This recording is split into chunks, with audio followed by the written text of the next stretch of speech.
Hey, gang, we hope you enjoyed today's show with myself and with Captain Matt Lee.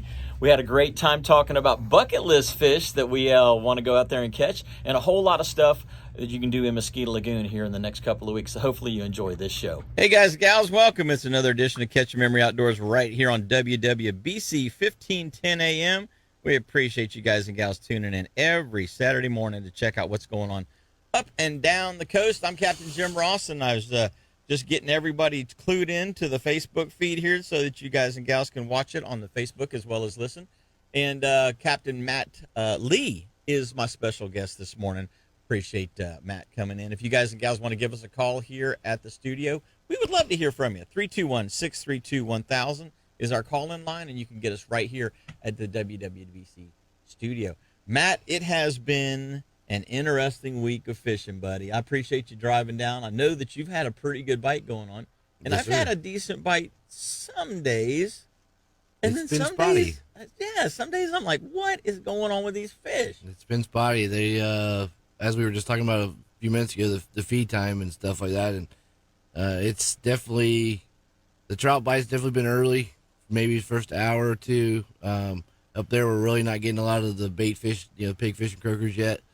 Some of the captains are getting them. We're getting them, but not like we should. Right. The trout really can't got to our. I mean, they're around, but they're just not as thick as they normally are. The mole are starting to show up in drones. I mean, it's crazy. Yeah. But the redfish bite yesterday was spectacular.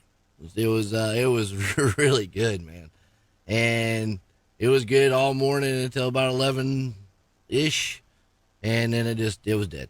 That's it was good. exactly when I started fishing. Was about 11. It was, man. I remember I called you, and you're like, I'm like, what are you doing? You're like, I was sneaking up on redfish. It's like, dude, where are you at? Because we wore them out yesterday.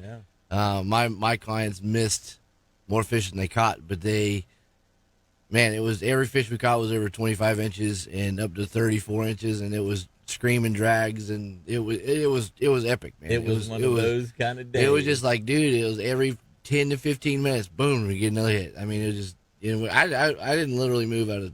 I think I fished 4 spots yesterday and caught out of 2 of them. Yeah. And then the rest of them were later in the day, but it was good. It was good. Yeah, that does seem to be, we were just talking about it before the show. The feed time is kind of a pre-dawn to dawn time frame, but it's extending on a little bit. But when the switch goes off, it goes off hard. I mean, It sure does. It is yesterday I'm pitching these little baby 2.5-inch pogies.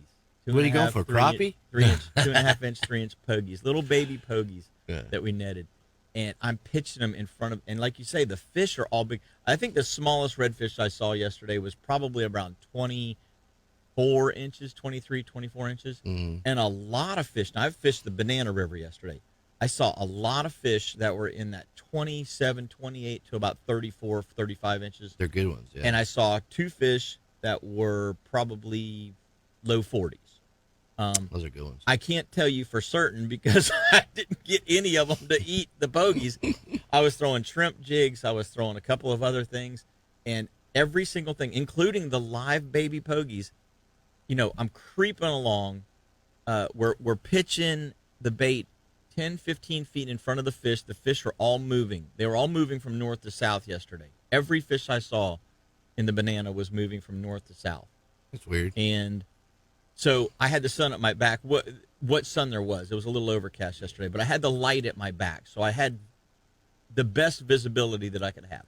When the sun would come out from behind a cloud, you could see redfish, 60, 70, 80 feet away. You must have been on a lot of fish then. I mean, It was me. good.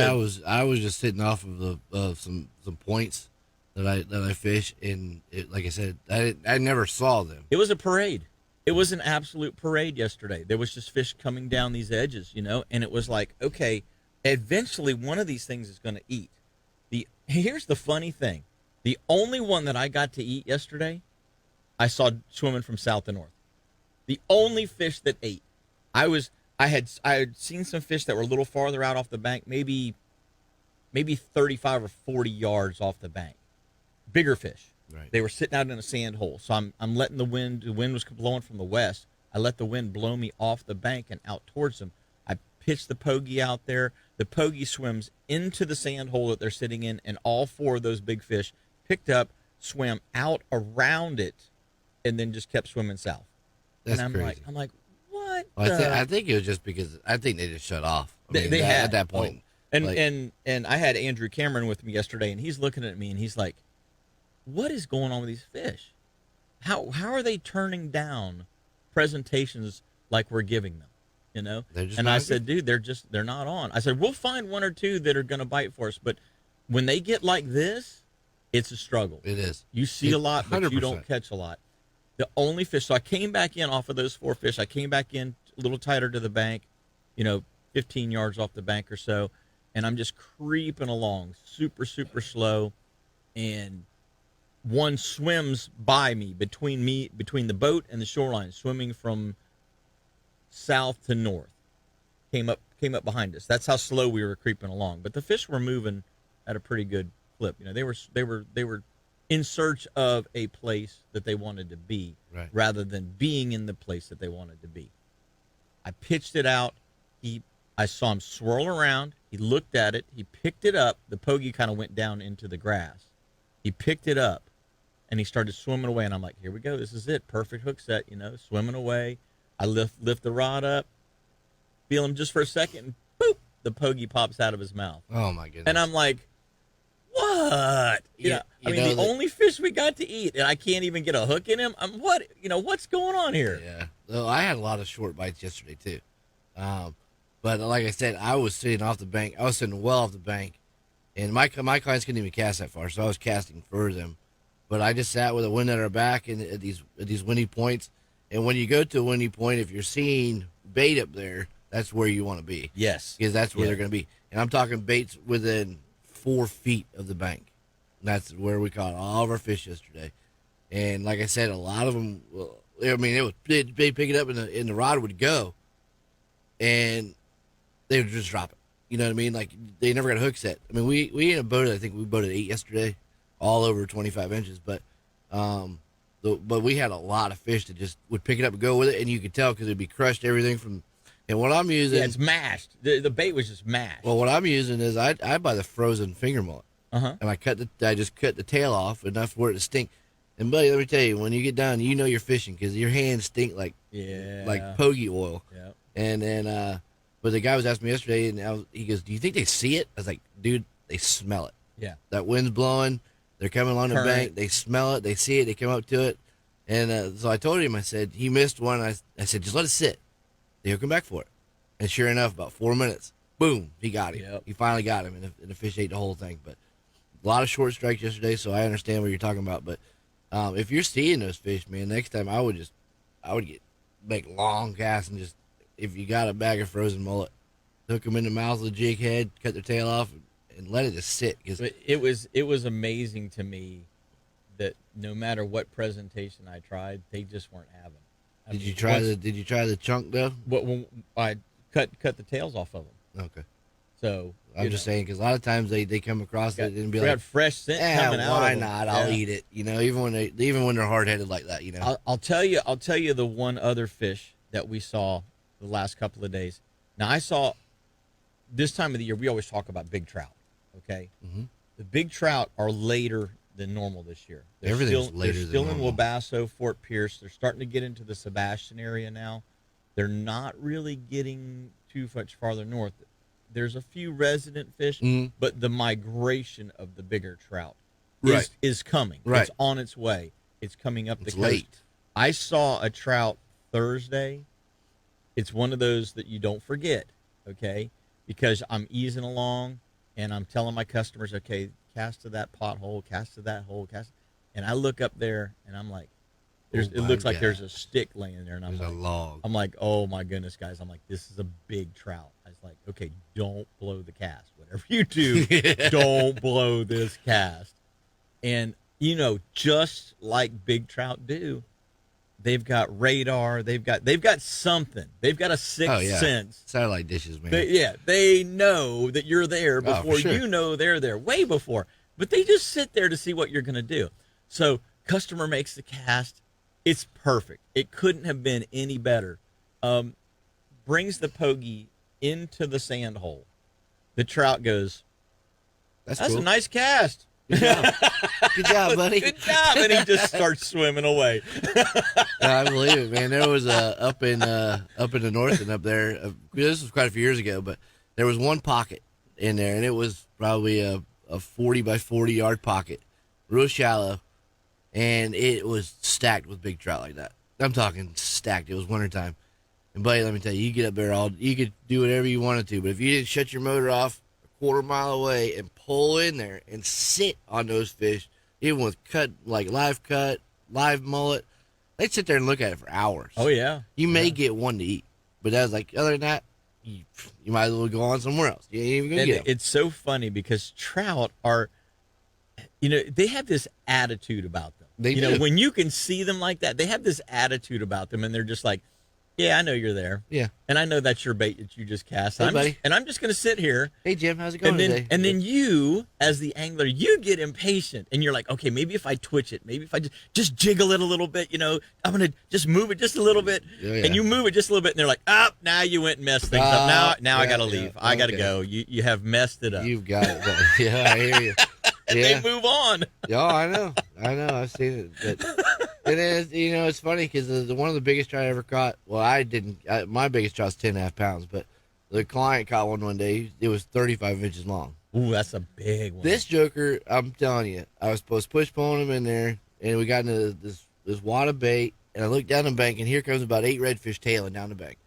And I'm like, this is perfect. Yeah. They get the baits out there. They go right off top of our baits. And I promise, from me to you, they came from the front of the boat and went by the boat and they looked at me like, really? And I'm like, buddy, I don't know.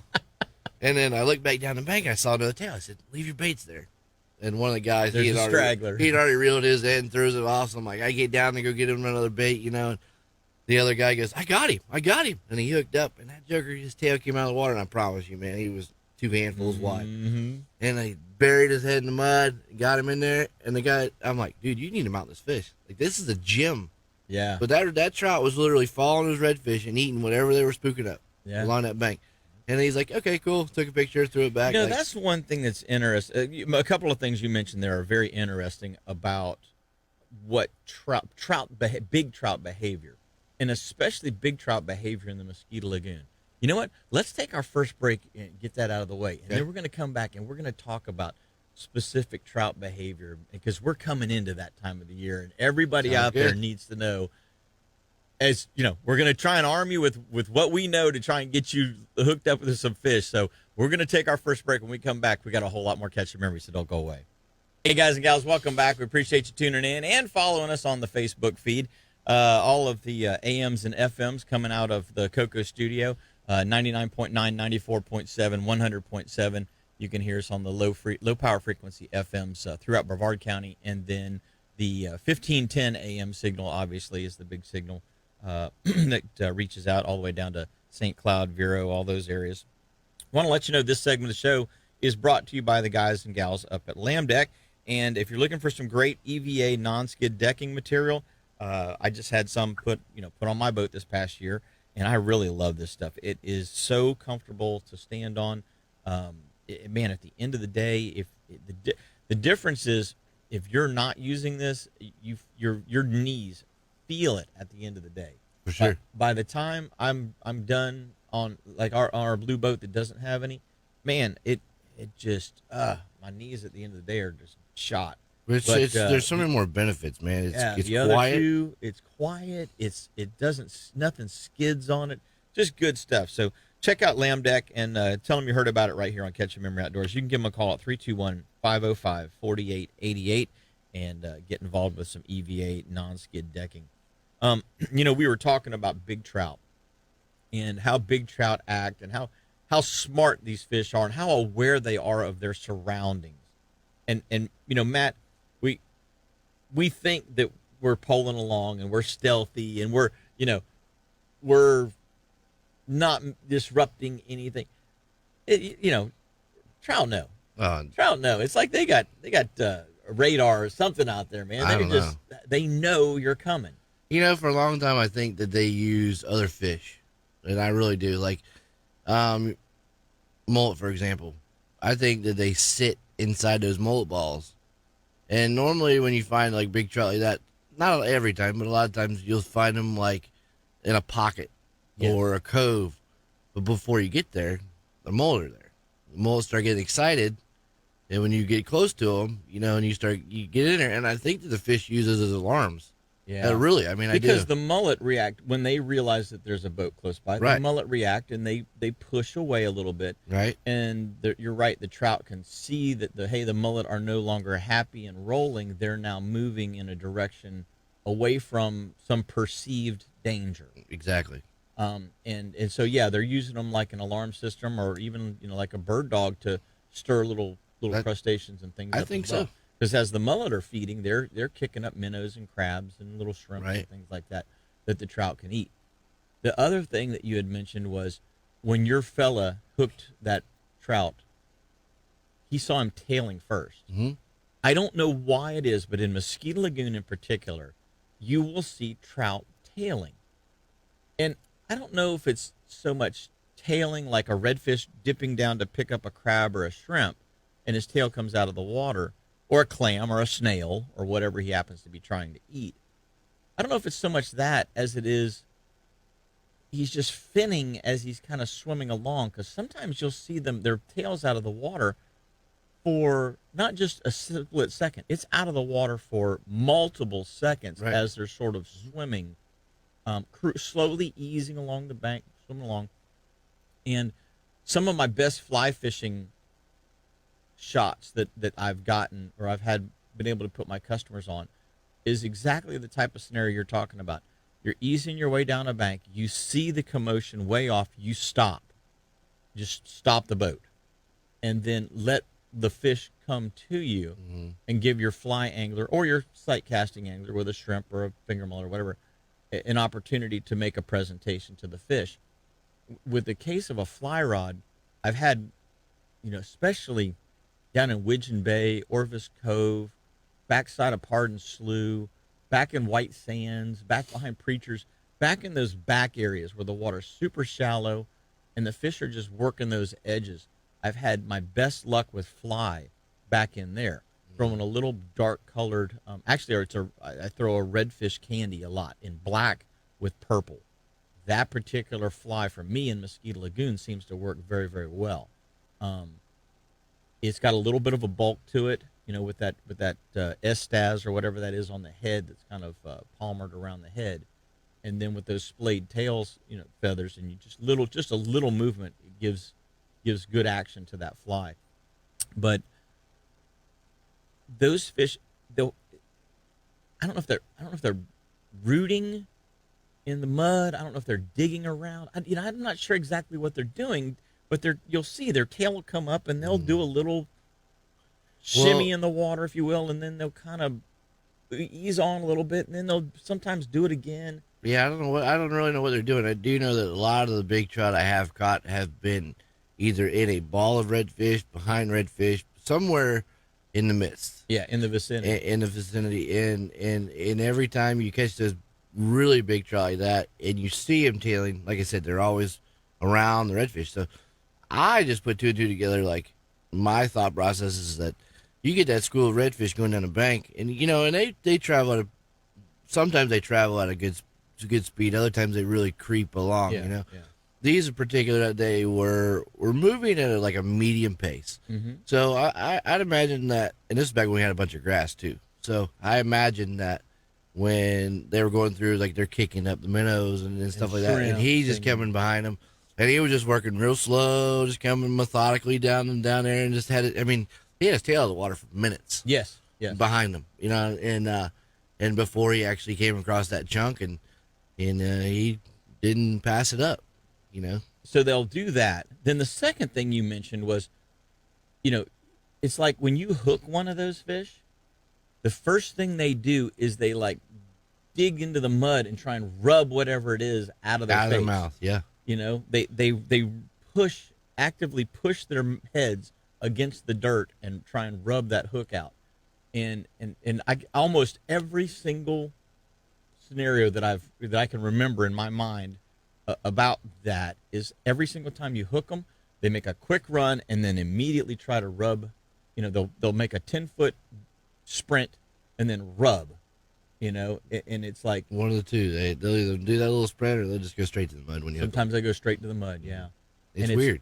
It's definitely a big trout specific behavior. It definitely is. It definitely is. When you catch a smaller trout, a lot of times first thing he does, he's coming out of the water. And he's Straight shaking to it. the top. He's Yep. coming out of the water. Now you catch one on top water, a real big one on top water, and that's what he's doing too. He's coming out of the water and he's shaking that thing like It's got me. oh yeah, it's like It's got me. I got to get it out of my mouth. Yeah. So they act differently depending on the baits or what they're eating at the time.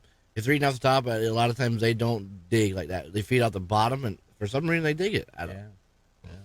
Yeah. It's a mystery, I guess.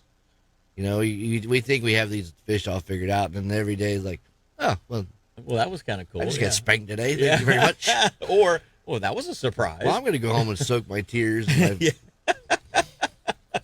Thank you very much for humbling myself. Yeah, exactly. Or humbling me today, trout and redfish. Thank you. So you were talking about the croakers, the pigfish, all of those noisy baits. You gotta. Those are, like you say, they're a fish whistle, but not the kind of fish whistle that most people are thinking of. I sell fish whistles if you want one. 1995.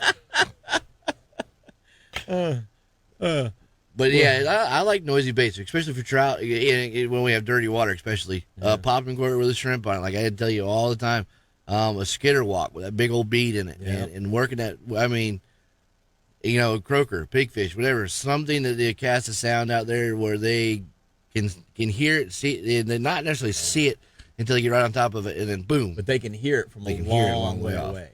Yeah. Yes, sir. Yeah, that's what I like. So with the croakers, that's what a lot of the bigger fish are caught on down in the south part of the region, fishing around mangroves and depressions and spoil islands and all of the type of structure that we have down, Melbourne, south to, Wabasso. Those fish are definitely drawn to a noisy bait.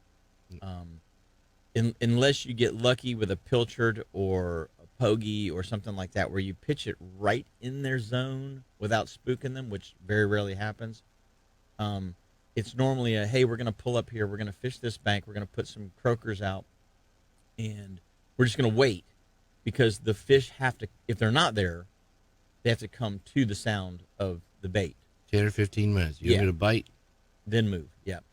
And in Mosquito Lagoon, it's sort of the same way, but for a different reason. It's because in the south part of the region, in my opinion, there are less fish than there are in the Mosquito Lagoon. So you're waiting for a fish to hear it and then make the decision to come up the bank and then find it.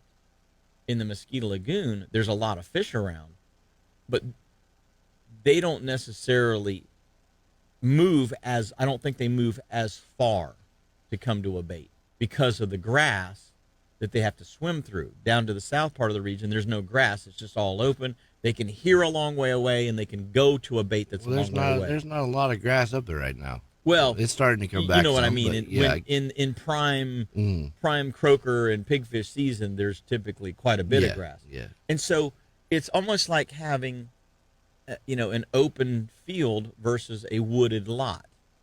Yeah. In the wooded lot, they're going, well, I don't know if I really want to weave my way all the way through here. But there's more fish per square acre, if you will.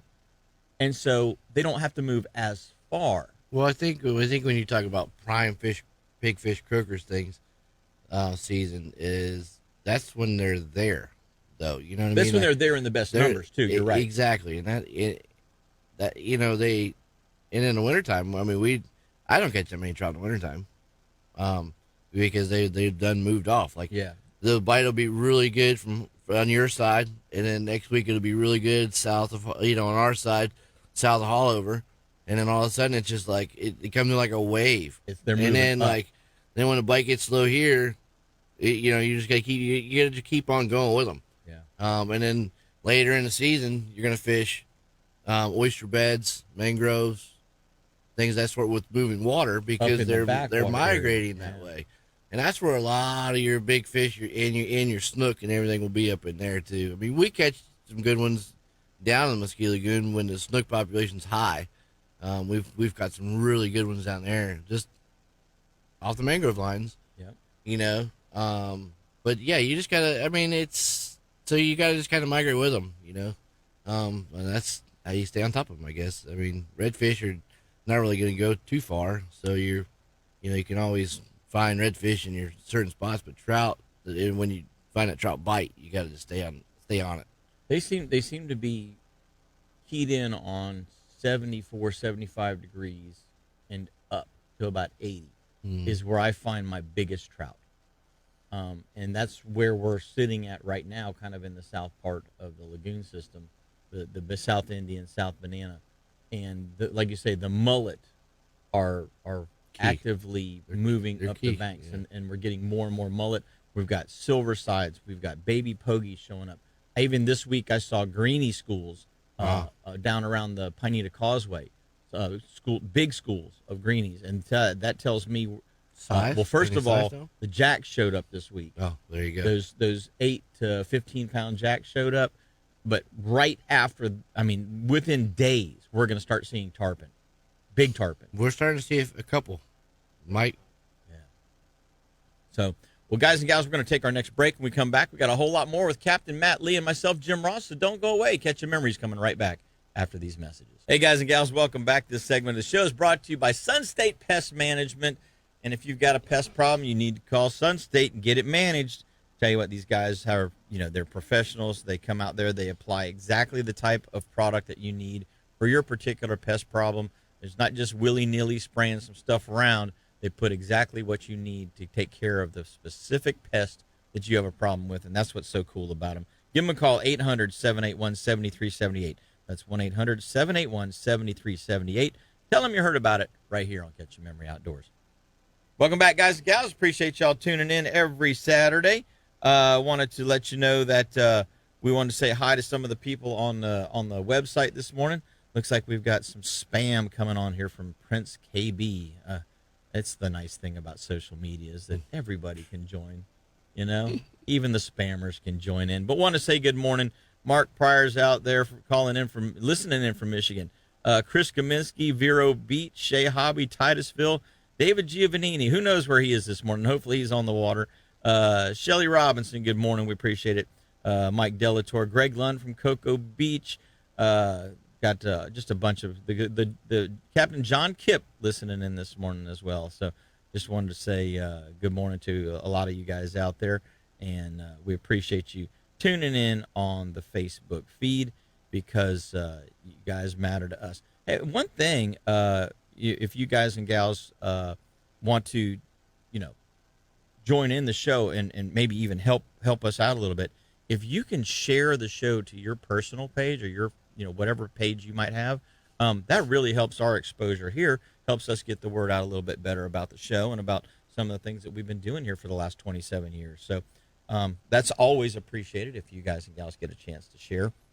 But got Captain Matt Lee in this morning with myself, Jim Ross, and we've been talking about big trout, and the tendencies of big trout and the intricacies of fishing for big trout. And it's that time, the white butterflies, Matt. You were talking about the white butterflies, and they've started.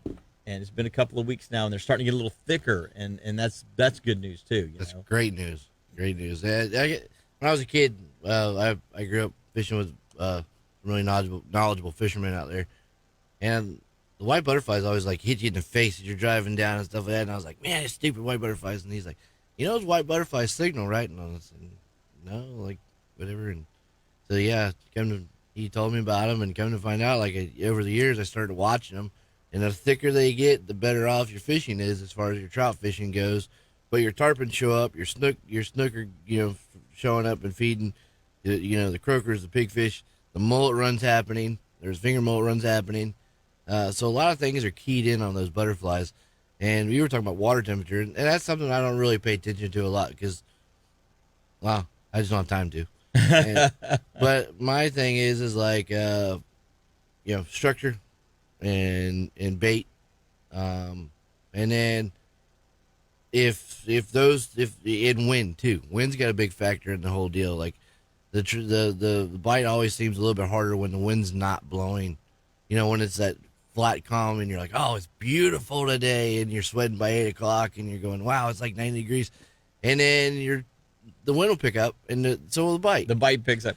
It's too quiet. It is. It's too quiet. The fish, you know, especially when you've had 3, 4, 5 straight days of wind, and then Right. you get that one day when it's calm, and you're thinking to yourself, oh, good Lord, this is fantastic. I don't have to fight the wind today. And then you get out there and you're not getting any bites. Please, Lord, and you're give me like, some okay, wind. blow, please, just a little, you know. Just a little bit. Put a little rip on the water, and I think that goes back to what we were saying earlier about trout have the big eyeballs, man. They're smart fish. They have all the keen predator senses. You know, They do. And I think that's what happens too. Is I think the wind blows, and they can't like feel as much as far as like if it's dead calm and you're trying to sneak up on them. Let's say a trolling motor, a motor. I mean, whatever. They're gonna feel you a lot more. And their sight kind of goes down a little bit too. I think with the rip on the water. Yeah. But it also has a thing to do is push the bait up too. Congregates more of the bait fish than just letting them swim freely. You know what I mean? And I think those are the 3 key factors. I always look at it like this. So, you know, nowadays you don't really have dials for your radio, okay? Everything's digital anymore. But back when we were growing up as kids, and so some of these, you know, 20-year-old kids now really can't fully appreciate this. When we were kids, you rolled the radio dial until you found the station, and it was static until you found it, and then you kind of back and forth with the knob and kind of tweaked it in and finally got it. It was nice and clear right there. Right. Okay? It's like having the radio dial just barely off the station where you're getting the static coming through, but you can still hear a little bit of what's going on. You're absolutely right. That's what I think wind does. It throws static across the water, and it deadens the fish's ability to perceive what is around them. And so I agree. They become a lot less wary, Right. because they're not getting a good, clean listening signal, if you will.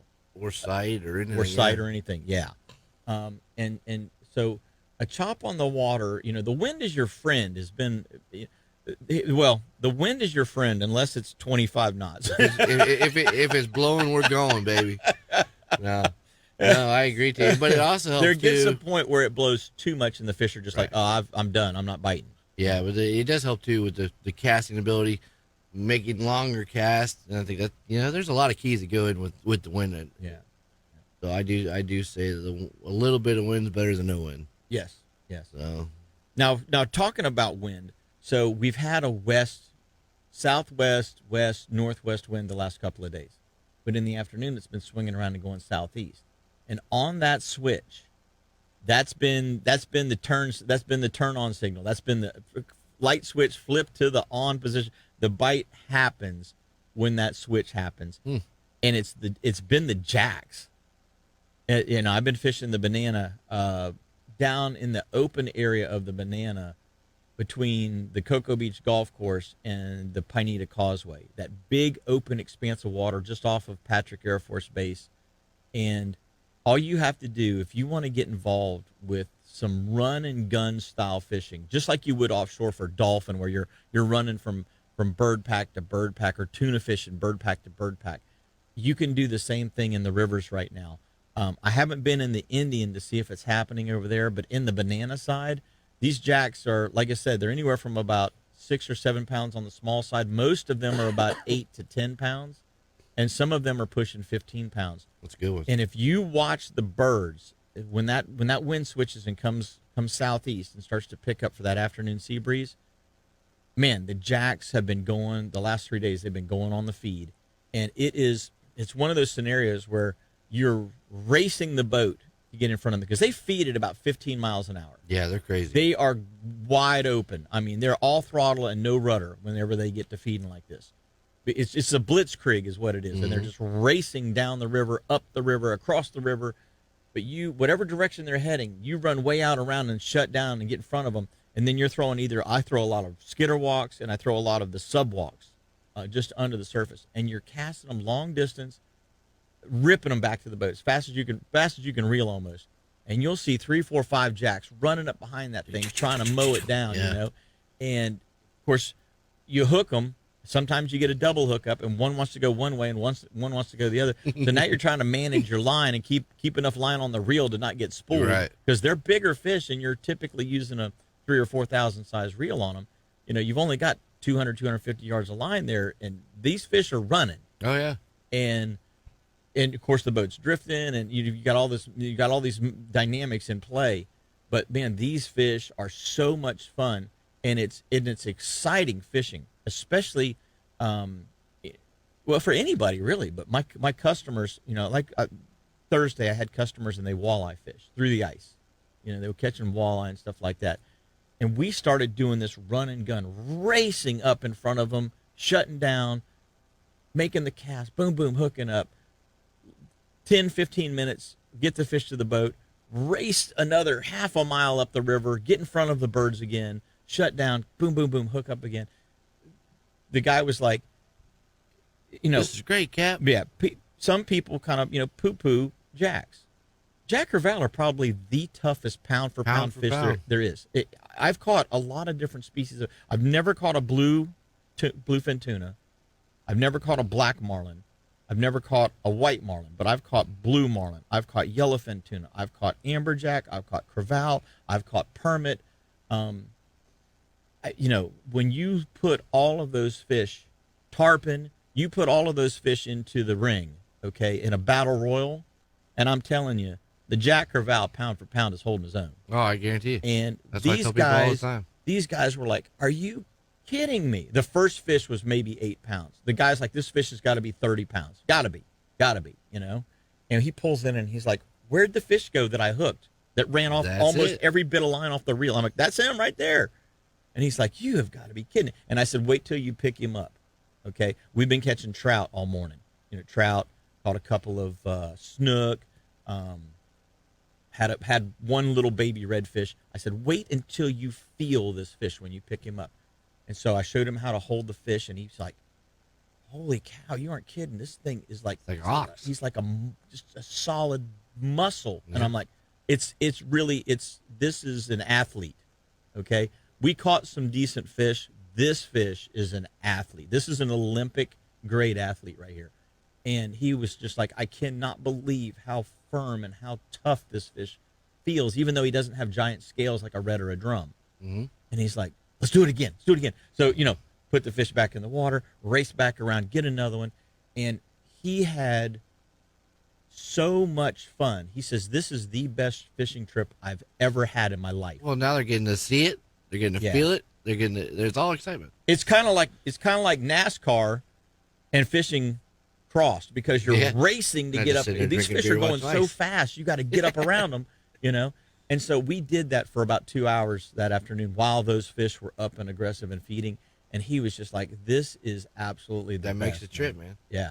You find out one key to make a trip. So he had a it's all good. redfish, snook, and trout slam. That one, that was out the window once he caught the jack. Oh yeah. He was like, the jack was it. That was the deal. That's it. You know. And so it's one of those things where you know, it's nice that customers can appreciate all of the different species that we have here.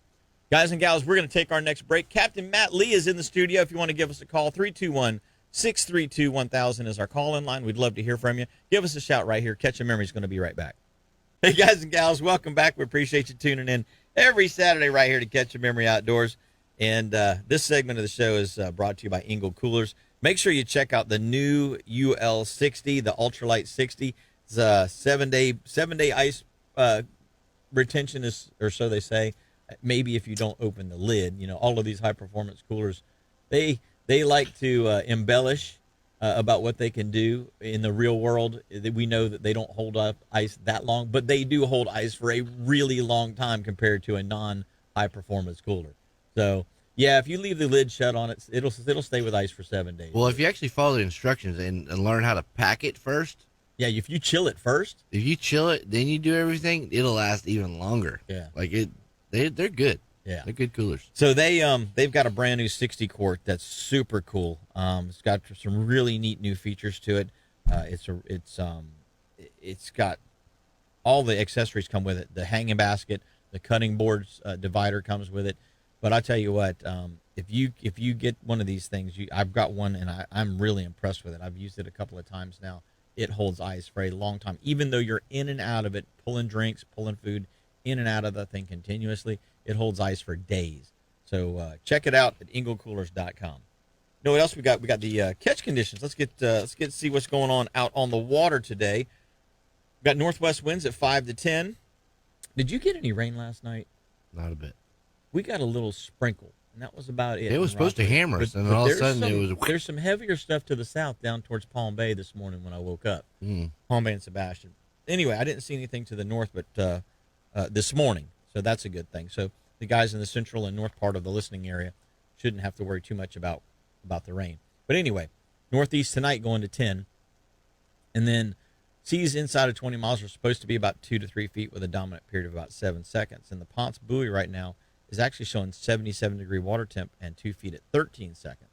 The 4-mile buoy out of Canaveral is showing 78 degrees, 2 feet at 13 seconds as well. The 20-mile buoy out of Canaveral is reading 78 degrees and 2 foot at 7 seconds. And then the 6-mile buoy out of Fort Pierce is 76 degrees with 2 feet at 8 seconds. Western edge of the Gulf Stream is currently 41 nautical miles due east of Ponce Inlet, 29 due east of Port Canaveral, and 24 due east of Sebastian. And the surf temps look like this. Ponce is 76, Cocoa Beach is 77, and Sebastian is 75. Tides at Canaveral, we've got a high tide this morning at 10:59 a.m., a low this afternoon at 4:53 p.m., and a high again this evening at 11:31 p.m. And then the Sebastian tides, high tide this morning at 10:56 a.m., low tide at 5:18 p.m., and a high again this evening at 11:39 p.m.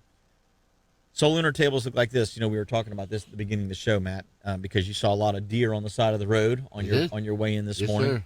And we've been noting that there's been a good, strong morning bite. It's going to continue to be a good morning bite this week, and then kind of shut off, middle morning, midday. But our minor this morning is from 8:50 to 9:50 a.m., and our major for this afternoon is 3:45 to 5:45 p.m. That's the major. And those best times to get out there and hunt and fish is brought to you by All About Archery down in Melbourne. What else have we got? It was a beautiful sunrise this morning, too. It was, yeah. Good Lord. Last couple of mornings has been really pretty. Yeah. We got the 55th Annual Florida Sport Fishing Association Offshore Slam, $25,000 in payouts. Captain's meeting is Friday night, May the 31st. That's the captain's meeting / party at Sunrise Marina. That's at 5:30. And then Saturday, June 1st, is your go time. It's party. It starts at 6 a.m. with lines in, and the after party, the after fishing party, starts at 2 p.m. All of that's going on at Sunrise Marina. It's anybody that signs up before May 15th gets a tournament shirt and a bonus raffle ticket. And general awards, they've got $15,000 worth of general awards. They've got $5,000 for big fish and $5,000 for the trolling slam. Super easy to get involved.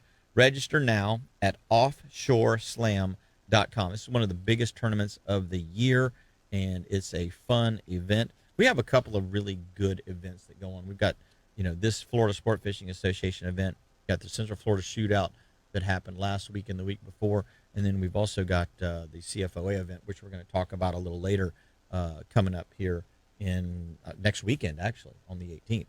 So that's going to be a lot of fun. So if you ever target this, any of this, how far is it for you for where you fish to the Gulf Stream from here? About 30 miles? Today's, they're saying 29 to the western edge. Yeah. I was just curious because I don't typically some of the guys out run of Ponce have been getting some nice dolphin. The dolphin run has really kicked in the last week and a half. Yeah. For the guys that have gotten out there, there's been some nice catches. All of the guys out of Canaveral and Sebastian that I've talked to have been doing good. I haven't really talked to too many people this week that went out of Ponce. But yeah, there's been some nice dolphin action. And the other side of the Gulf Stream has had some good dolphin action and some yellowfin tuna and blackfin tuna. Good tunas, yeah. So there's a good bite if you can get to it. Had somebody send me an email the other day saying, "Hey, I heard that the red snapper season was going to be like June 21st or something like that. I don't have any idea. I saw something that was on for the West Coast, West Coast is on. and it's like They've got 190 days. Yeah, they or got something like multiple that. days. Over here, we get like 1 or 2, maybe. Maybe 3 if we're lucky. Yeah, yeah. So, but they haven't, to my knowledge, they have not announced red snapper days so far. But when they do, I'll be blocking off my offshore trips. Did you put so in we for can do your gator tags? I did not. I was out on the water that day. It's still open. It's still open? Oh, Yes. maybe I'll go in and put in for them. What's the date today? Today's the 11th. Yeah, you got 2 more days. I think they close on 13th. I think it was Jump 10 on days. the computer and Yeah. try and put a couple of. I did. Everybody I know that did too. Oh yeah. I never put in for them. So this year I was like, yeah, why not? Well, you know, Jeff Kranick, coastal sportsman, he typically does a lot of alligator hunts. Kyle Weaver also does a lot of alligator hunts here in the Central Brevard area. Those two guys are the two guys that I, look at the most. Alex Huey does it a little bit. Peter Deeks does it a little bit too. So there's quite a few guys that are fishing guides that also do alligator hunts around here. It's not really something that I've gotten involved with. I just, you can only do, you have to pick, if you pick a lane and stay in it kind of. And it's just one of those things that between the radio show, the TV show.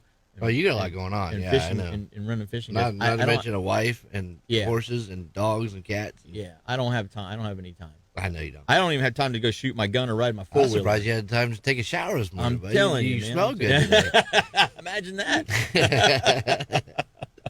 Yeah, it's I got to get some extra time in my day. That's what I really need is some extra time in my day. One of the other things I was going to mention, Matt, was you were talking about how touchy the black drum have been lately, and it's interesting because drum are one of those species where you're like, oh, it's just a dumb drum. He's just kind of sitting there doing nothing, sucking a clam out of the bottom, sucking a snail out of the bottom, whatever it happens to be. But some days, those things are like ninjas. And Yeah. You ain't telling me that. I don't know, it's but like, man, where did they go? They were right there. I could see them. The cloud passed over, and now the sun's back out, and they're gone. The whole school's gone. Where did they go? yeah, in the school, one of the schools I was fishing was probably, I don't know, somewhere between 75 and 100, 150 fish. I mean, it was a good Good-sized school. sized school, and they were all good sized fish. Like they were all 20 to 25, maybe a little bit bigger than 25. Yeah. So they're all good ones.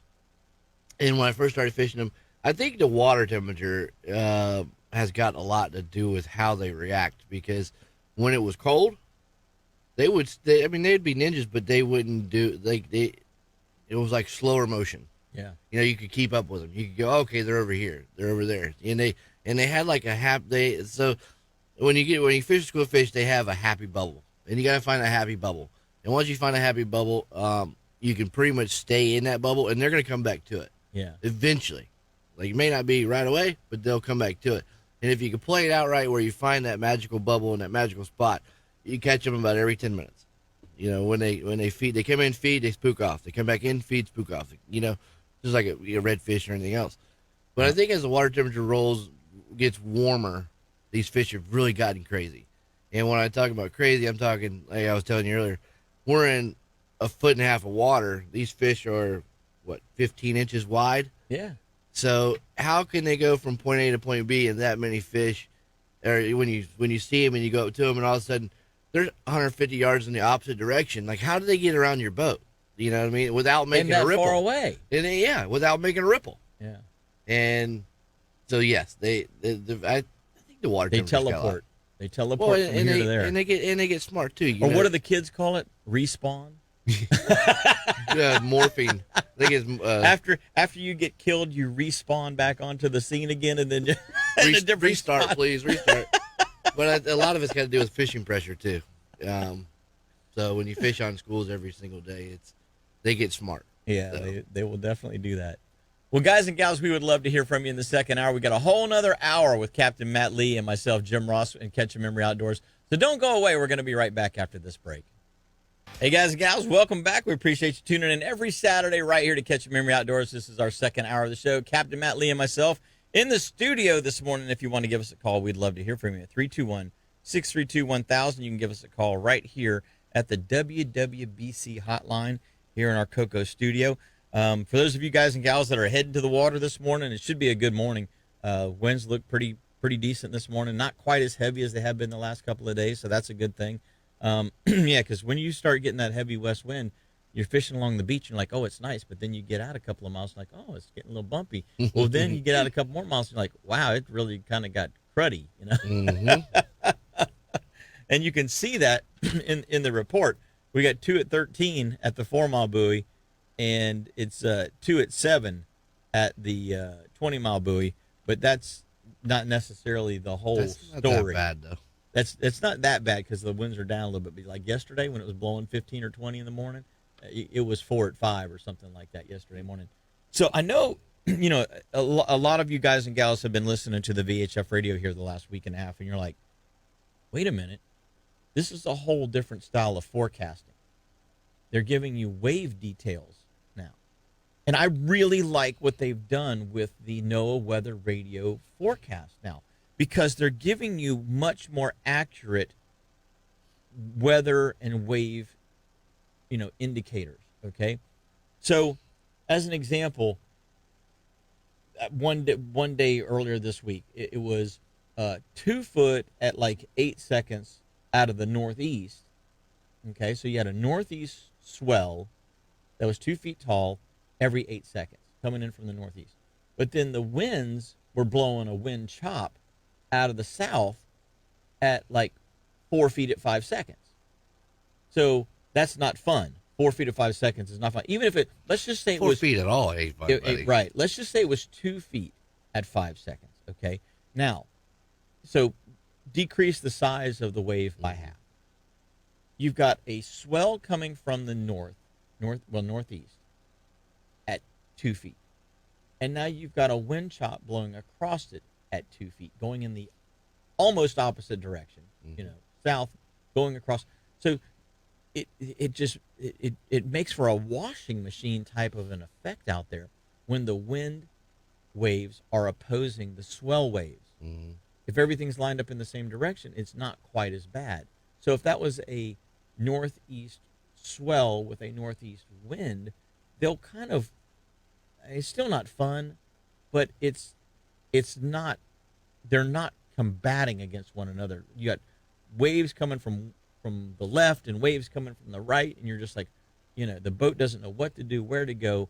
It just makes for really uncomfortable fishing scenarios. So, with this new forecasting method, I really like it because you can say to yourself, okay, there's a 3 foot ground swell coming in from the southeast, and we've got a 2 foot wind chop on top of that. I can deal with that. But if it's a 2 foot wind chop coming out of the north, then you're like, oh, I don't want to deal with that at all, because once again, they're opposing one another. Right. And anytime you get opposing forces, it just turns the ocean into a washing machine. So just pay attention to what they're telling you with this new detailed forecast, because it really does give you a much, much more accurate representation of what the water's going to be like when you get out there. I mean, we've heard it for years. Oh, 2 foot at 13 seconds, let's go. Well, they didn't tell you that, there was a 4 foot ground swell coming from, some other direction across that 2 foot. And then you get out there and you're like, this isn't nearly as nice as what it sounded like, So this is going to give everybody out there, hopefully it will lead to safer boating, and especially as we're coming into safe boating week here in the end of the month.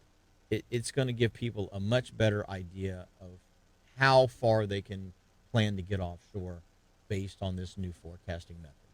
Well, that being said about being safe boater week, and I know they mentioned earlier about life jackets, but man, I tell you, you take a minute, go in there and make sure you got your life jackets. Not just because of ticket reasons, but you just never know. Yeah. And if it's old and nasty and you're not going to put it on your neck or you wear it, go buy a new one. If it ain't worth it, it ain't. Upgrade your stuff. Make sure it's good. Make sure it's something that's not falling apart, and all that good stuff, and just be safe. Here's the other two things. When you're talking about safety gear, Matt, this just happened to me. So I was switching boats. I was taking all the gear out of one boat and putting it in another boat because we got it back from service. And I looked at my fire extinguisher. Now, I hardly ever look at my fire extinguisher. It's always on green. It always says good. Well, I looked at my fire extinguisher, and it's down between the yellow and red. And I'm like, oh, well, it's time to renew that. Nothing. If I need it, it's not gonna spray. It's not gonna work. Yeah. So I go to, and I'm like, well, you know what? I need to check my flares too. I haven't checked my flares in a little while. Well, you buy flares, and they're typically good for about 3 years, right? So I look at my flares. My flares expire this month as well. So, just so happens, if I wouldn't have looked at my fire extinguisher, because most of the time you don't, you put it in a hatch somewhere, and, right. and it stays there, right. Until, you just don't even look at it. But if I wouldn't have looked at my fire extinguisher and noticed that the gauge on it was saying that it was low, I would have never checked my flares. So, I don't know if your flares really ever go bad, but I do know they outdate. Yeah, they do outdate. So I always keep the previous model. So like my ones I have now go out in May. I just bought some new ones that go out, 3 years from now. I always keep the old ones with me because if you're in an emergency situation, just in case, you never know. You may run out of flares, if you only have 3 or 4 flares. Having an extra 3 or 4 doesn't hurt. So those are some of the things that I personally do, and I keep them in a waterproof bag. I keep them in a Ziploc, and then the Ziploc in a waterproof bag to try to keep the moisture off of them as best as possible. Do you have a food saver? That's an even better idea. That's a great idea. Food saver. I didn't even think about that. So any of your documentation, like I like to go get it laminated. Yeah. Like for the permitting and stuff like all that. permits. I'll go get it laminated because you got to keep it with you anyway. Yeah. And just go get it laminated and then put that at, somewhere where, but it stays good. But then the food saver, man, I got a food saver a couple of years ago. Dude, I food saver everything. if it's got a chance of getting wet and I don't use it that much, like I food saver it. Like suck that air out, seal it up. You ain't got to worry about it. Yeah, that's a great idea, Matt. I never thought of that. So, I do it with all the kinds of meat and fish and all. Right. Why not? Why not use it for everything else too? Yeah, I did not even think of that. As a zero chance idea. of yeah, it's great. You have zero chance of water and humidity. Humidity is the biggest thing. Like right. you put anything in a bag or even a dry box or a dry bag, and eventually, if you don't keep getting it dried out, it's gonna mold in there. Yeah. This stuff, if it even if it did mold, you just wipe it off because it's sealed. That's a great idea. I'm gonna have to do. I that. have one every once in a while. Yeah, I'm gonna have to do that when I get home today. I have a good idea every once in a while. But it's one of those things where it's just something you don't check all that often. And so right. I would tell everybody out there that's listening to this show, go out and check your fire extinguisher. Give it 10 minutes. Check your flags or check your flares, and just make sure that everything is right. I mean, what's 10 minutes to save your life? Exactly. Check your throwable. Check your life jackets. Make sure you got enough for everybody. Make sure your kids are fitted properly. That's the biggest thing is the kids, because most adults know how to swim. And where I fish, I tell everybody, if you fall out of the boat, don't panic, just stand up. Stand up, you won't drown. But a little kid, like I make little kids wear it till we're fishing. That motor's on, they're wearing it. Yeah. And the biggest thing is getting them in a comfortable suit where they want to wear it. Because a lot of kids that are comfortable in their suit, they don't remember to take it off. They put it on and then I'm like, hey, buddy, you can take it off now. No, we're good, and it's better for me because I know especially if you have a life jacket. So we have a dedicated Type 1 life jacket right. on a commercial vessel. So we have to have a Type 1. It right. can't be a Type 3 or a Type 2. It has to be a Type 1. So, but the ski vests, the Type 3 vests are so much more comfortable.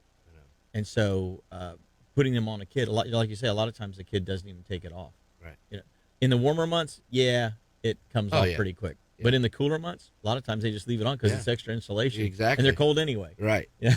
But yeah, definitely take the chance. Like I know that we do all the time, and we have to make sure everything's working properly. But take 10 minutes, it's safe. You know, there's no point to make a good day go bad or worse or however you want to put it. But yeah, definitely. What else we got next?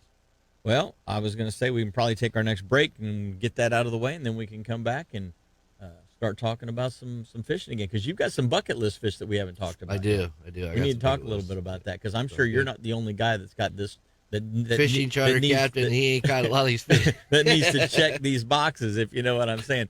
So we're going to be right back with Matt Lee and myself, Jim Ross, after this message. Guys and gals, welcome back. We appreciate you tuning in every Saturday right here to Catch a Memory Outdoors. This segment of the show, we are brought to you by Petrucci Insurance. And, of course, you know, nobody likes paying for insurance. I hate paying for it. You hate paying for it. Oh, my God. We got to have it, unfortunately. So guess what? Call Petrucci. Make sure that you're getting the right coverage for the right price. That's what they do. They check you out on your boat, your auto, or your home, and make sure that you're not paying too much. It's real easy to give them a call, 321-632-1200. Make sure you're not paying too much for insurance today. Hey, I want to talk a little bit about the Starbright Cleaning Solution segment. So this My favorite product. is your favorite product, That is right? my favorite product. Okay, so Salt Off, Starbright Salt Off, for those of you that are watching on TV, we all the captains that come in here, and Starter on, yeah. All the guys that come in here, Starbright gives them a captain's bucket with a bunch of products in it. And one of the things that I'm really, really happy to use is the Salt Off, because salt gets on a boat, and you basically, it's very difficult to rinse salt off of something. You really need to have kind of a mechanical, like a brushing effect, or a chemical type of an effect to truly strip all of the salt off of it. Prime example is your fishing rods. The guides on your fishing rods, even though you rinse the rod off, a lot of times it'll get that ring of rust around the guide ring, and then it rusts the frame and it breaks, and then you got to get your guide on your rod replaced. So Salt Off eliminates all of those little microparticles, as well as the ones that you can see. And here's how I know this stuff works. I just took my boat over to Boaters Exchange. They did my 1,000-hour service, okay, because the boat hit 1,000 hours. It's about a $3,300 service, okay, because you don't not only are you doing your oils, your lower unit fluids, testing the seals, changing the spark plugs, changing the fuel filter, changing the water fuel separator, you know, on and on and on, greasing this point, that point, the other. It now involves your head zincs, which in the Yamaha, I think there's 6 or 8 zincs in there. It involves your thermostats. It involves the belts, the tensioners for the belts. You know, there's a lot more involved in a 1,000-hour service than there is in a typical 100-hour or annual service. For us, it's every 3 months is our annual service, as much as we're running the boats. So the boat's got 1,000 hours on it. Time to change the head zincs. Okay, I've been running Salt Off through this boat. I've had the boat for about 3 years now. I've been running Salt Off through it for 3 years. Lewis called me and he goes, "You've been using Salt Off?" And I'm like, "Yeah." And he goes, "Man, your thermostats and your zincs don't need changed. Perfect. They're working perfectly." He goes, "I mean, I can change." He says, "If you want, we'll change them." He says, "But there's no need." And so what that tells me is that the care that I'm doing on the back end, when I get home at the end of the day, the Salt Off is stripping all of that salt from those channels and compartments inside my motor, because the zincs aren't even to the point where they need to be replaced at 1,000 hours. That's telling me that this product is a winner. So what I like to do with that is it comes with the shooter thing, as you see. Yep, comes with the little So with the Suzuki, I have a little adapter hose for a hose, and I have an adapter that goes in there. So I'll put all this together, and I'll do just the water at first. Crank the motor, and I usually run mine 10 or 12 minutes. But I do like the first 5 minutes, even though I just got out the water, I know my engine's hot, I want to make sure my thermostats are open. Yes. So I make sure the motor's hot, switch this on, and then just a little bit. You don't have to use a whole lot. Just a little bit in there, and then just run it till you cannot see any blue in this chamber right here, and shut it off. And let it sit. Yep. Shut it off. Let it sit. But you don't really want. If you're gonna put it up for a while, I suggest don't run the soap completely out of it. Keep a little bit in there. Yeah. And it's just gonna help clean. Keep it clean. But make sure your thermostats are open. One of our real good listeners, Orson Tarver, told me the way that he does it. So he fills it about half full or so, and like you and like me, we run straight water through it. I run the water through it because I'm only normally 15, 20 minutes from the dock. Okay, so I come back in, I've run the boat, I put it on the trailer, I come home, I immediately hook it up to the hose. As I'm hooking up to the hose and I'm letting the water flow through it, the water coming out of the motor, out of the little P-tube, is warm, and sometimes it's still even hot, depending on, to the touch, depending on how quickly I get the hose hooked up to it. Right. So I let it run with clean water like that until it goes cool. And then I put the salt off in it. So I should probably run the salt off sooner because of what you said. With the thermostats are still open, let it cycle in there as well all the time. But what I do is I turn the motor, when I see foam start coming out of the prop and out of the P-tube, I just shut it off then. So I'll fill that little container up, and sometimes I'll get 3 motor flushings out of that. Okay. Or I'll only fill it half full, and then I'll take the other half of it when it's still got a pretty good amount of blue tint in it, the product in it, and I'll spray my brakes and my axles. There you go. And anything metal. Right. All of my jack plate, everything, my steering, you've got the hydraulic steering on the boats. I douse everything with that. And then about every 2 to 3 days, I'll actually use it to spray down. I'll put my little nozzle, my little spray nozzle on it, and I'll mist my rods and reels with it, with the salt off product on it, and let it dry on there. And then the rest of the time, I typically use the Blakemore Real Magic. The other, 2 or 3 times a week that I'm typically out 4 or 5 times a week. Right. But I was shocked that at 1,000 hours, my zincs are still looking as good as they are, and they do not need to be replaced.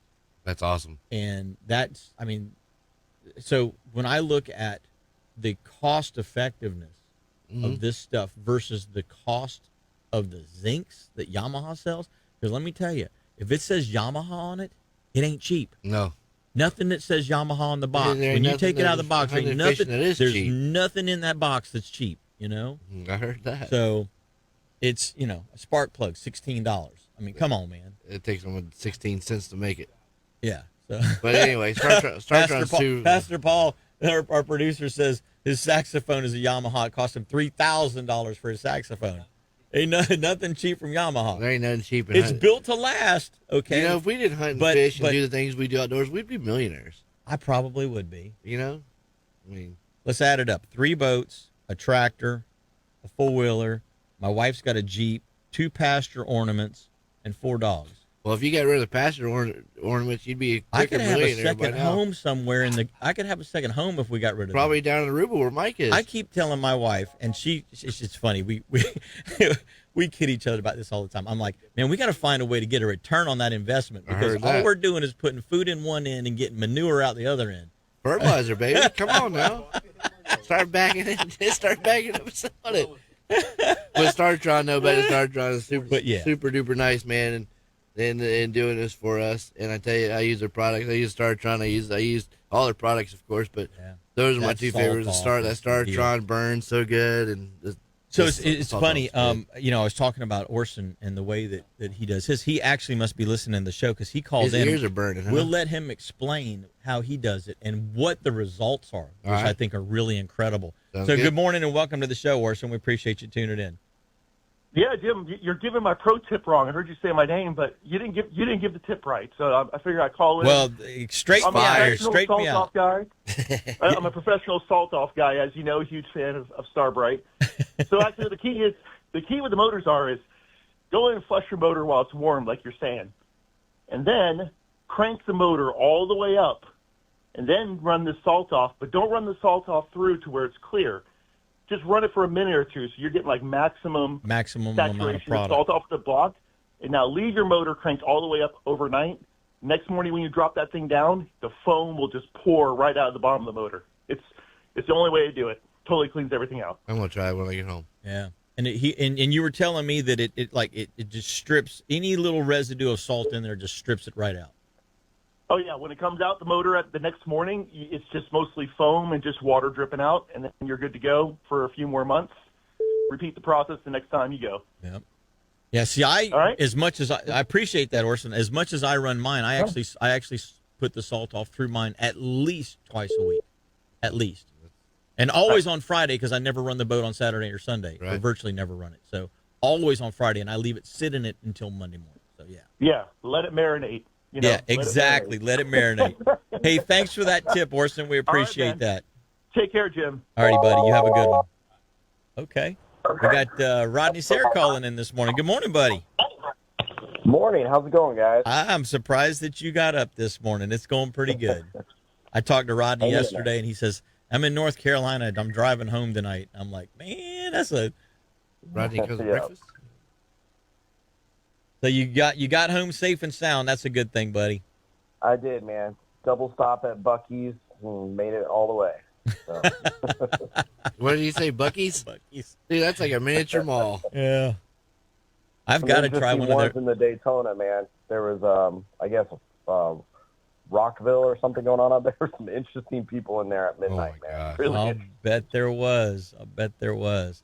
I've got to try their brisket sandwich. I hear it's the bomb. It's good. It's pretty good. Yeah.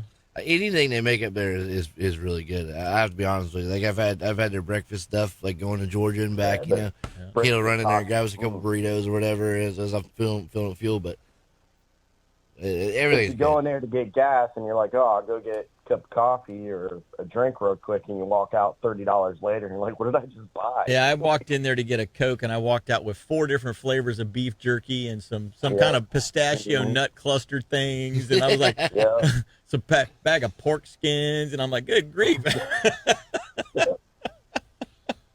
I'll tell you though, I went up there the other day just to get fuel. If I had to go to Georgia and back, and it was the busiest I've ever seen in my life. I mean, I'm telling you, it was like stacking wood with people inside the store. I mean, you couldn't hardly move. Like, it was bad. Wall to wall, huh? Well, I tell you what, Rodney, we're going to take our next break, and then we're going to talk a little bit about what we've got coming up next weekend. So hold on through this break, and we'll be right back. Okay, buddy? Thanks a lot. We're going to be right back with Catch Your Memory. Don't go away. Hey, guys and gals, welcome back. We appreciate you tuning in every Saturday right here to Catch Your Memory Outdoors. We're going right back to the phone lines. We've got Rodney Sayre on the line. Good morning, buddy. Appreciate you calling in this morning. And we've got the Central Florida Offshore Anglers Tournament coming up next weekend. We do. And look, I'm going to be everybody's host on Friday night at Fish Lips, and that's going to start around 6 o'clock. Or it's got it scheduled till 9, but it's give or take a little bit. But guys, man, I've already seen some sneak previews, man. Tons and tons of really awesome raffle stuff. We're going to be going over everything on the tournament, kind of get it going, and then May 18th is the day, man. Definitely stoked on this. I've been a part of the CFOA for a really long time, and they do great stuff, man. They're part of the reef building. They're part of a lot of different charities and helping out, and all the proceeds of this tournament go to that. So if you're planning on trying to fish that weekend, man, it's a real easy thing. Sign up for it, man. Come to the party Friday night, hang out with all of us at Fish Lips. Grab a drink, man, I love their seared tuna sandwich, man. I'm looking forward to that. But hey, it's just a great time, and we've got all different species involved in that. We've got grouper, we've got cobia, wahoo, dolphin, and kingfish, and there's also a single place for amberjack. That does not count towards the big fish, but guys, this year's big fish, we upped it from $2,500 to $5,000 this year. Yeah, so doubling the prize money. Nice prize. Yeah, we've added a lot of prize money to the tournament, and then we've also got women's division and the kids division. We've actually got a CFOA members division too. So we've got all kinds of ways that you can cash a check after going out and having some fun fishing on Saturday. So I'm looking forward to it. After seeing some of the catches that came in on the Central Florida Shootout, including that stud dolphin, man. I'm looking forward. I think we're going to see some really awesome fish come in. Yeah, 69-pound dolphin. Any category for Insane. catfish? That's a giant dolphin. Any category And for you know catfish? what, too? If you're not going to fish and you're not going to make it to the tournament, come out to the weigh-in, man. It's at Blue Points. Everybody will be hanging out. There'll be stuff going on. And you guys can check out when the boats come in, see all the fish come up on the weigh board, and just a lot of fun, man. There's lots of opportunity just to get involved and have some fun at this tournament for sure. Yeah, that's a great event, and like you said, a lot of the proceeds from the tournament are going to artificial reef building, both the inshore and offshore reefs, and then of course the Indian River clam and also the oyster restoration projects that are going on.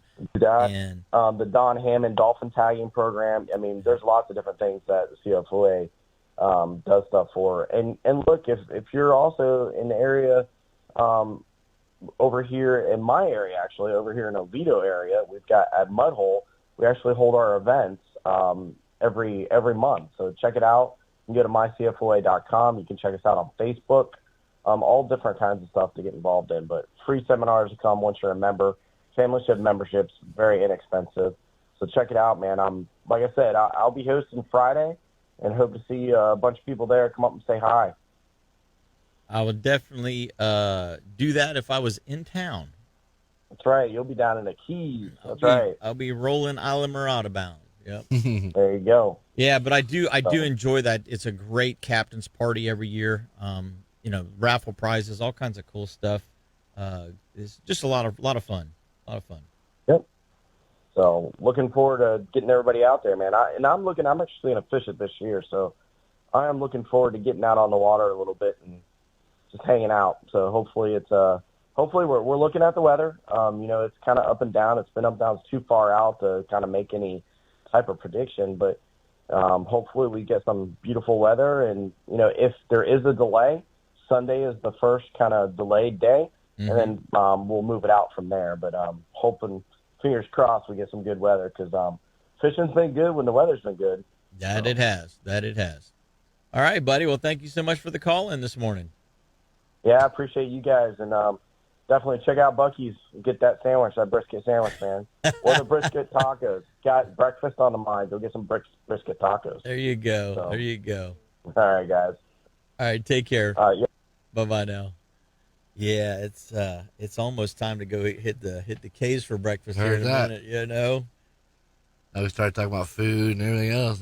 Yeah, I know. It's bad. So, we were talking about bucket list fish, or we were going to talk about bucket list fish, and we started to talk about it during the break. But,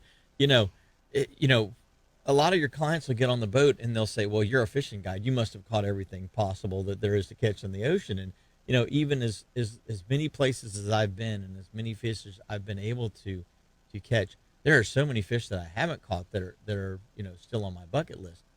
I'd still like to try and catch a bluefin tuna. I think that would be pretty cool. I've never caught a white marlin. I've caught sailfish. I've caught blue marlin. I've caught striped, but I've never caught a white. So there's a bucket list fish for me. I've never caught an African pompano. There's a bucket list fish for me. And then I look at the freshwater species, and I'm like, I've never caught any kind of northern fish at all, basically. Salmon, trout, smallmouth bass, walleye, all of those types of things. So there's still, even though we fish all the time, right? There's still a lot of fish that we want to go catch. Oh, for sure. And you were saying that, you're primarily an inshore guide, and so you haven't had a chance to get out on the offshore waters as much. Right. And there's a giant checklist that you've got. Oh, yeah. I mean, we were talking about the tournament there. It's like, I'd like to go catch a wahoo and a kingfish and a dolphin and a sailfish. For those would be my top 4. And then you got the African pompano and all that stuff too. Like, I'd definitely like to do that. But tarpon, like I mean, I don't know how many tarpon I've hooked, and just you get them close and they get off every time. They have a knack. I'm thinking I think I'm gonna go behind Mike's house and go to the nursery where I catch one about 10 or 12 inches, and then I can say, oh, I caught a tarpon. I caught one. He was 10 to 12 inches. But yeah, it's like, so, but for us though, I mean, look at it. I mean, I don't know. when I go north, I think go hunting. Like that's Right. what I think. Right. I don't think, oh, I want to go. That's so a lot of the northern fish that you say we're not going. Okay, honey, let's go to the north so we can go fishing. If we're gonna go north, we're gonna go deer hunting. Yeah. And then if we want to go on vacation, we go to the Keys and Bahamas, and that kind of thing. It's because we're Floridians. I mean, we live around salt water. I mean, that's just all there's to it. So, or a cruise or whatever, But it's all, that's the thing. It's funny. I had the fellow named Tony on the boat Thursday. He was down from Michigan, and they live in a fairly rural area of Michigan.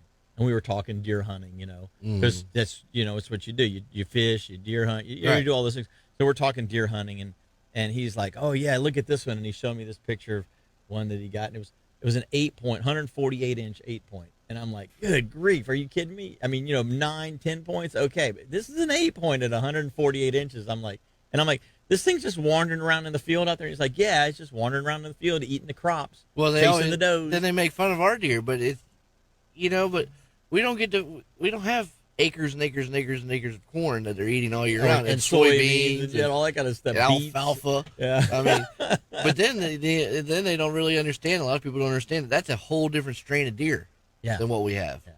Yeah. So it's like, Well, and I was telling him that I was saying, that some of the places down here, Deseret Ranch and different places like that, over the years, the Dudas, they have brought different strains of deer from different parts of the country that are bigger bodied, bigger horned animals, and brought them down here to interbreed with ours to try and change the genetics. But the problem down here, like you said, the food, there's just, they're eating gallberries, nibbling on palmetto branches, right. Eating pine cones and soy, saw palmetto berries, and there's not enough here for them. I mean, we get a little spurt of wild blueberries here and there, and a little spurt of blackberries. Bears eat those up. So we don't get those. But it's and the squirrels. Yeah. And the birds. And the birds. The birds eat the blackberries like crazy. So the deer down here really don't get a whole lot to, as far as nutrition. And so they just don't grow as big. Well, the other reason is because look at our woods. They are tight. If they had a 22, 27, and 30-inch rack, they ain't going nowhere. Yeah. They can't fit in between the trees down here. No. I mean, so they need tight, narrow And racks. the briars. Well, they need, And the strangler, strangler. Oh, the weighted vines. Yeah. And, it's like. They're just not going to go anywhere. That's why they're all the same. You shoot a 100-inch deer down here, that's a monster. That's a monster down here. Yeah. The biggest one I ever killed, I don't know what he scored, but he was 165 pounds. And that was, he was a tank for a deer. Yeah. But that was a once in a lifetime. As far as I'm concerned, 165 pounds. That's a big deer. That's a big one. So, Big. But But going back to bucket list fish, so Matt wants a black. You've got black fins, right? You got blackfin tuna. No. How about yellowfin? Never caught any tuna. No tunas. No tunas. I don't see the only species I've caught offshore would be snapper bottom fish, groupers, and cobia. Cobias. Okay. And that's pretty much it. Because I really only did my fishing when I was growing up, and Dad took us fishing offshore, but we always bottom fished. Right. So that we never. So the dolphin, wahoo, tunas that you're typically getting on the troll, sailfish, typically getting on the troll. You're not really going to get them on a bottom trip. Right. And the only chance we knew some people that lived down in the Keys one time, and they call us and say, "Dude, the dolphin bite is on. Get down here as fast as you can get here. You don't need to go far. Just bring your skiffs. You can catch them in your skiffs." We literally packed up, drove all the way down there that night, fished the next morning, and fished the next 3 days. Never had the first dolphin bite. But I tell you what, we caught some barracuda, son. It was 6-foot barracuda jumping out of the water. It was great. Don't get me wrong, but dude, I wanted to catch a dolphin. I don't care if it's a peanut. I just want to catch a dolphin. You got to just check that box. That's all I want to do. I just want to check that box. I got a bonita one time. He was this big, and I was like, "Oh, check, okay." Yeah. But we all got bucket stuff. Oh yeah. Just depends on what you specialize in. People go all the time, "Well, you enjoy fishing?"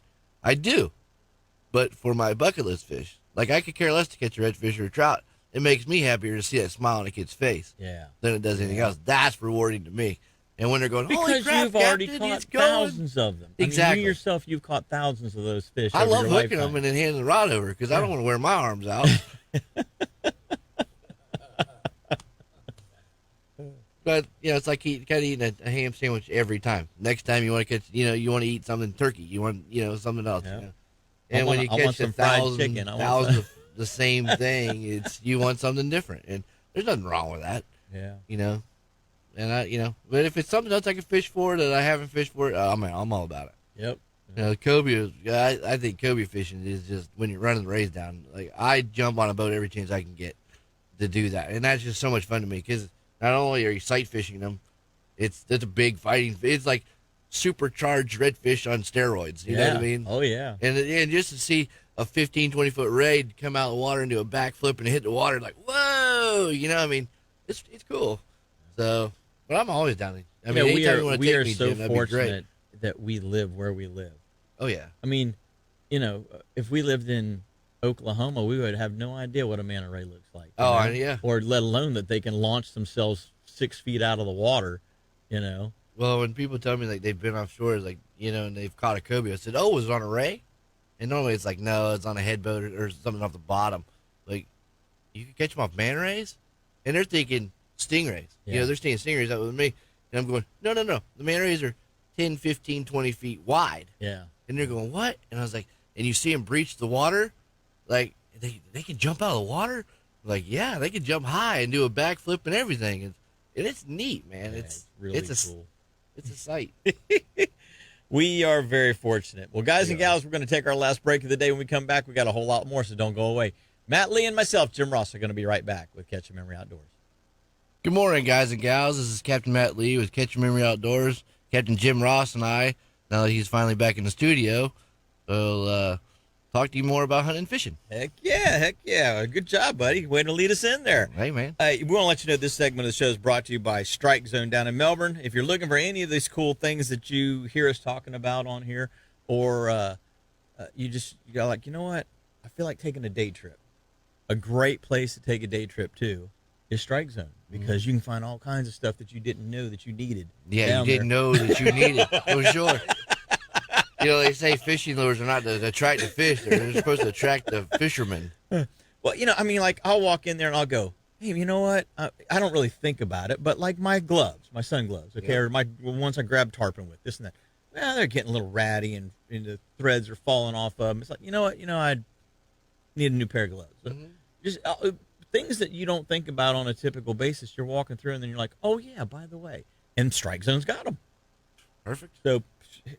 Oh, I need some more hooks. That's right. I remember that. I remember a split shot. How many times have you gone, I forgot to get split shot again, Oh, my gosh.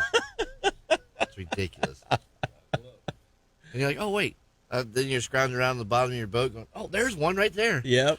There's one in the scupper. Yeah. Let me pick that one up. You know how many times I've done that?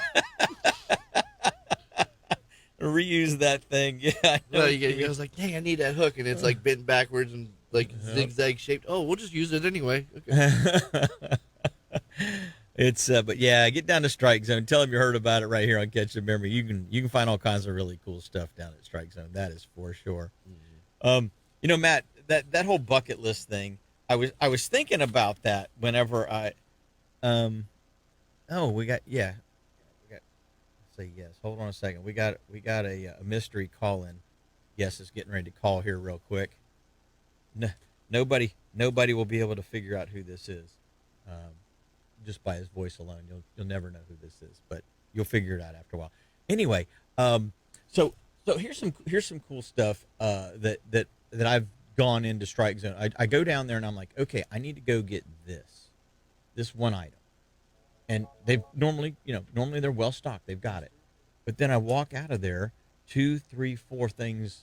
In addition to that, it's kind of going into the Buc-ee's like we talked about earlier. Walmart, yeah. But here's some of the things that I really, really like, and it's one of those. It's a couple of those things that you don't think about. One is a good pair of deck boots. Okay. Oh yeah. Got to have a good pair of deck boots. 2, a Dubro hook sharpener. The Dubro makes this checkpoint hook sharpener, and it works better than any other hook sharpener that I've found. And they last a long time, as long as you do one modification to them. About 5 or 6 years ago, they stopped using whatever glue they were using to hold the sharpening stones in place. So when you get it, pop the stones out, put some super glue under them, and pop them back in place. You mean you're supposed to sharpen your hooks? Oh yeah. Oh, okay. I didn't know. Thanks for teaching me. Yeah. And for like you bounce it off, you bounce your jig off of a rock or something, like fishing the jetties or something like that. Dulls a point, rolls it over, and or you hook like a tarpon where you've got a hard bony mouth. Sometimes you can get some deformity in the tip. Man, you just tighten that thing up, just 2 or 3 strokes real quick, and done. Stuff like that is what Strike Zone has. They've got all those things that you don't. They're non-mainstream things, but they're things that you just need. Sounds like they got you taken care of. Exactly. So get to Strike Zone. We've got a mystery caller on the line. Good morning, mystery caller. How are you doing today? Doing well. Doing well. A mystery caller, huh? I bet you are doing well. I saw some photographs of some big trout and some big snook that you were holding here in the last couple of days. Oh yeah, I took Andy Steinberg from CCA out and one of his neighbors, Kevin, and man, we had a good day. I just had to get out and prove to myself I could still do it. So, is this Bill Dance? No, just kidding. We have a guest. It's Bill Dance on the line. No. Next guest. Strike one. Try again. Good morning, Captain. Good morning. How's it going up there this morning?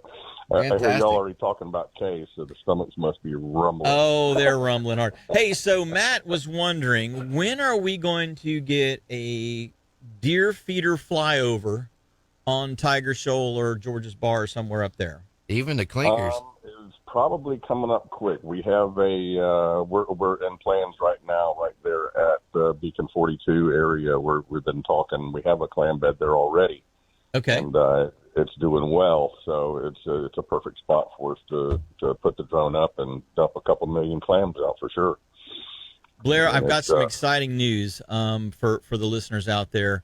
So there's been various clam plantings around the Banana River, and Justin was throwing the cast net yesterday or the day before, and he sends me. It must have been yesterday. He sends me a picture of a clam. A baby, teeny, tiny clam, not quite as big as a pea, bigger than a BB, but not quite as big as a pea. Then he sends me another shot, and he's got 4 more of various sizes, from barely even able to see the thing up to that one, that biggest one that he had that was the size, almost the size of a pea. So yeah, those clams are actually about anywhere from 7 to 9 months old, depending on how much they've been feeding. And with all the algae in the river, they've been feeding pretty good. So those clams are probably 7 to 8 months old. So he is showing what he caught in the net when he was netting. What he caught were clams that have been hatched from clams that are already in the Banana River system that you guys have planted. So we're seeing more places with more clams because the water level or the water salinity has stayed decent, and those clams are thriving over there. That's awesome. Well, if you look 8 months ago when we actually planted those clams, the water wasn't right. I mean, it was actually pretty bad. Yeah. So their survival from just being super clams alone, I think that gave them a head start on life to begin with. But that really excited me, and everybody else that's fishing around where we do have clam beds. They get out and wade around, and they're like, "Hey, man, there's clams under my feet." And we know for a fact there wasn't clams there 5 years ago when we started the project. So all indications is that it's working. Well, I can tell you we're excited about it over on our side. I saw those pictures. That's awesome. And we can't wait to get it over. It's been a dream come true, I guess, for both me and Jim, because he dreamed about the C-130s, and best we can do is a flying deer feeder. So. Hey, man, anytime that thing's up in the air, it's doing nothing but good work for us. So that's the way I look at it, man. I tell you what. I know we're seeing effects on our side, too. I mean, the water's not near as bad as it has been, but we're excited to get it over there, too, and and see how that thing works for sure. It is so they need cool that in to Texas, watch I guess, for the corn. Yeah. Yeah, it is so cool to watch that thing sling them out. Well, Jim, when you sent me those pictures yesterday morning, I was on my way down to the Indian River Council meeting in Sebastian, and I got up and spoke and told them, exactly what we're talking about now, that we're finding clams, south, usually south, because that's the drift of the villagers when they spawn. Anywhere south of these big clam beds that we put out in the past 5 years, there's clams showing up south of the clam beds. Sometimes north, you get that southeast, it'll blow them north, but Yeah. They're all around the clam beds. Everybody's finding clams, and everybody on the panel down there was very excited to hear what we've been doing. So I'll be back down there on the 24th of August to give them a big presentation down there and let them know exactly. Because as of next week, after the next release, we're going to surpass 40 million clams that we put out. That's awesome. That's incredible. And Blair, real quick, because we've got about 30 seconds left. The clams spawn when? Anytime the temperature changes and they feel like doing their thing. Oh, really? Okay, so it can be an up change or a downward change. Yeah, it can. They can actually, if the water cools off from a big rainstorm in the summertime, they can actually trigger a spawn. When we put them in the water, sometimes after we bring them out from being cold in the refrigerator, when we were releasing those big clams, we put them in the water, and the water was warm. They immediately spawned. It's amazing stuff I've learned about clams. Yeah, it's so good to see these little, teeny tiny, like they say, the size of a BB, all the way up to the size of a pea. It's so cool to stop and see these things showing up in various places that, like you say, are downwind or downflow from those clam beds that are established. So we know that this is a positive effect on the lagoon system. Yes, it is. It is a working, guys, and it ain't over yet. So we got to keep putting clams out there. So any support anybody can give is grateful. How do they donate to the Clam Restoration Project? Right to the Indian River Clam Restoration Project.org, or where's my wife? She has.